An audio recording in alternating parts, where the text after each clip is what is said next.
Barrister সুমনকে হত্যার হুমকি দিয়েছে সেই যুবককে আপনারা গ্রেফতার করলেন। প্রশাসন তাকে যদি বের করতে পারে, আর যার ছবি সোশ্যাল মিডিয়াতে ভাইরাল হয়ে গেছে, সকলের চোখে চোখে সেই এসপির ছবি ভাসতেছে, তাকে কেন গ্রেফতার করা হচ্ছে না? কথা বলেন এখানে। হ্যাঁ, আপনারা ব্যারিস্টার সুমন এমপি সাহেবের দাম বোঝেন, আমার রসুলের দাম বোঝেন না? কথা বলেন এখানে।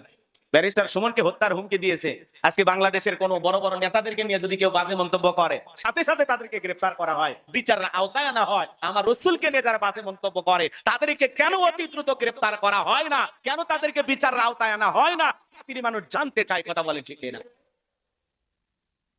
আমরা অবাক হয়ে যাই, আশ্চর্য হয়ে যাই, সমাজে কি চলতেছে। কষ্ট হচ্ছে আপনাদের? সম্মানিত হাজিরিন, যে কথা বলতে চাচ্ছিলাম, বিশ্বনবী মুহাম্মদ রাসূলুল্লাহ সাল্লাল্লাহু আলাইহি সাল্লাম এমন এক সময় তিনি আগমন করেছিলেন